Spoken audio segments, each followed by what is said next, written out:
Bienvenidos a una nueva edición de Vélez Hoy. Hoy vamos a hacer un repaso de los 10 goles más importantes de la historia del club. Para esta selección no solo se tomó en cuenta la ejecución técnica, sino fundamentalmente el contexto, la jerarquía del rival y el peso estadístico que cada tanto tuvo para alcanzar la gloria deportiva. Comenzamos con el puesto número 10. El 16 de junio de 1996, en el estadio José Amalfitani, Vélez Arfiel recibió a Boca Juniors por el torneo Clausura, en un encuentro que se enfrentó a los equipos dirigidos por Carlos Bianchi y Carlos Vilardo. Tras comenzar en desventaja por un tanto de Claudio Canilla, Vélez revirtió el marcador para afinar la primera etapa ganando 3-1. El desarrollo del juego presentó varias infracciones y dejó el conjunto visitante con 2 jugadores menos, tras la expulsión de Néstor Fabri y Diego Maradona. En el segundo tiempo, con el resultado parcial de 4-1 a favor del local, se produjo la jugada que motiva a esta selección. A los 43 minutos, José Óscar Flores recibió el balón en el sector ofensivo y ejecutó una definición precisa por encima del arquero para anotar un gol. Ese tanto del Turu estableció el 5-1 definitivo, cerrando una victoria determinante para consolidar el liderazgo del equipo y encaminar la obtención del bicampeonato. Seguimos con el puesto número 9. El 29 de junio de 2013, en el Estadio Malvinas Argentinas de Mendoza, Vélez Arfiel y Newell's Old Boys disputaron la superfinal. Este partido oficial definía el campeón absoluto de la temporada, enfrentando a los ganadores de los torneos inicial y final. A los 8 minutos de juego, Lucas Pratto anotó el único tanto del encuentro mediante un potente remate de derecha dentro del área que superó al arquero Nahuel Guzmán. El desarrollo posterior obligó a Vélez a un esfuerzo excepcional. A los 28 minutos, el equipo quedó en inferioridad numérica por la expulsión de Fabián Cubero, quien cometió una infracción de penal.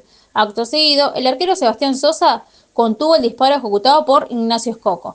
Con el esquema reordenado y con el propio Pratto colaborando activamente en la recuperación del mediocampo, el conjunto de Liniers sostuvo el 1-1 y se coronó supercampeón del fútbol argentino.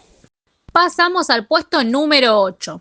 El 4 de diciembre de 1996, en el estadio José Amalfitani, Vélez Arfiel disputó el partido de vuelta de la final de la Supercopa Sudamericana frente a Cruzeiro. Este torneo reunía exclusivamente a los clubes campeones de la Copa Libertadores. El equipo dirigido por Osvaldo Piazza llegaba con ventaja tras ganar 1-0 en el encuentro de ida en el Mineirao, con un gol de penal de José Luis Chilavert. En Liniers, la serie se resolvió en los primeros minutos del juego. A los 3 minutos de la etapa inicial, Patricio Camps abrió el marcador al conectar el balón dentro del área para anotar el 1-0. 4 minutos más tarde, un gol en contra del defensor Gelson estableció el 2-0 definitivo. El partido registró 4 expulsiones y con este resultado a favor, Vélez Arfiel se consagró campeón invicto del certamen. El equipo conducido por Carlos Bianchi llegó a este compromiso con la posibilidad matemática de consagrarse campeón y finalizar una etapa de 25 años sin títulos en primera división. Durante la primera mitad del encuentro, el conjunto local logró adelantarse en el marcador. Sin embargo, en la etapa complementaria, el árbitro Juan Baba sancionó un penal a favor de Vélez. El arquero José Luis Chilavert se hizo cargo de la ejecución y convirtió el tanto que decretó el empate 1-1 definitivo. El gol representó la primera anotación de Chilavert en la institución y le otorgó al club el punto estadístico necesario para asegurar el primer puesto y obtener el campeonato de 1993. Seguimos con el siguiente puesto, que es el número 6. El 24 de agosto de 1994, en el estadio José Amalfitani, Vélez Arfiel disputó el partido de ida en la final de la Copa Libertadores frente a Sao Paulo. El conjunto brasileño, dirigido por Santana, llegaba a esta instancia como el bicampeón vigente del certamen y de la Copa Intercontinental. Durante la primera etapa, el desarrollo del encuentro se mantuvo sumamente equilibrado y táctico. A los 35 minutos, Omar Azad recibió el balón dentro del área rival y ejecutó un remate de derecha que superó la estirada del arquero Seti, estableciendo el 1-0. El tanto fue el único del encuentro y le otorgó al equipo, dirigido por Carlos Bianchi, una ventaja fundamental para la revancha en el estadio Morumbi, y allí el conjunto local logró imponerse 1-0, igualando el resultado global. La serie se resolvió mediante tiro desde el punto penal, instancia en la que Vélez logró consagrarse campeón de América. Puesto 5. El 5 de julio de 2009, en el estadio José Amalfitani, Vélez Sarsfield recibió a Huracán por la última fecha del torneo Clausura.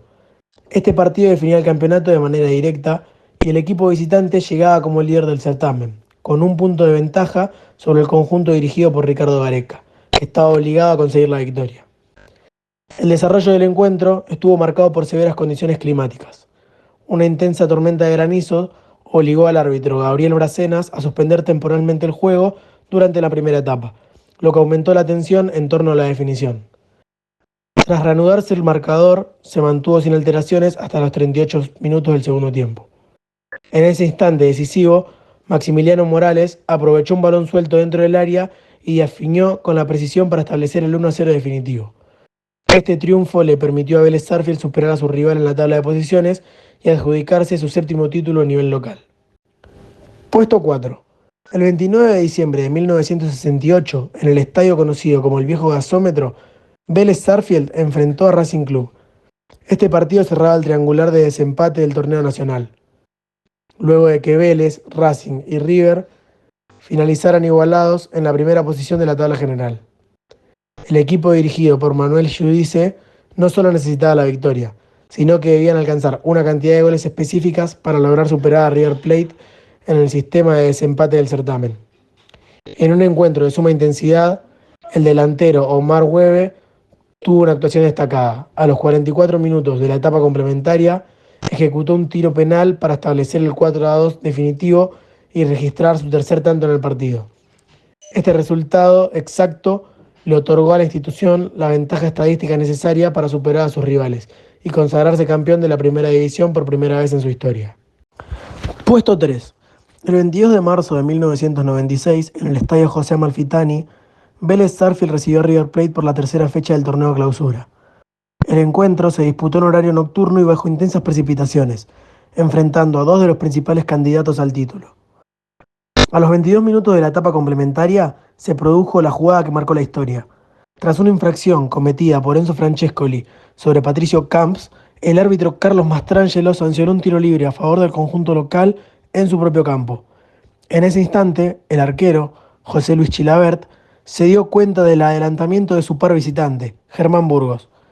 Mediante un rápido y potente remate de zurda desde aproximadamente 60 metros, superó el retroceso del guardameta. Esa anotación de características inéditas estableció la victoria definitiva por 3-2 y quedó registrada como un hito inigualable en el fútbol mundial.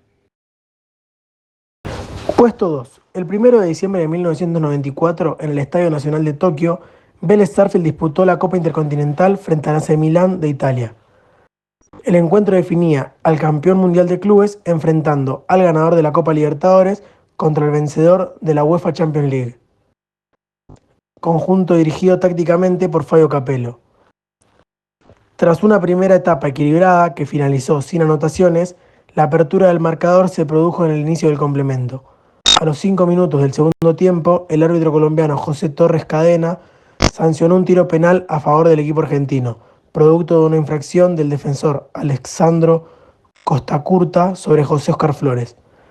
El capitán, Roberto Trota, asumió la ejecución, con un remate firme que superó al arquero Sebastiano Rossi y estableció el 1-0 parcial. Este tanto inauguró el resultado en el partido internacional más relevante de la historia de la institución. Puesto 1.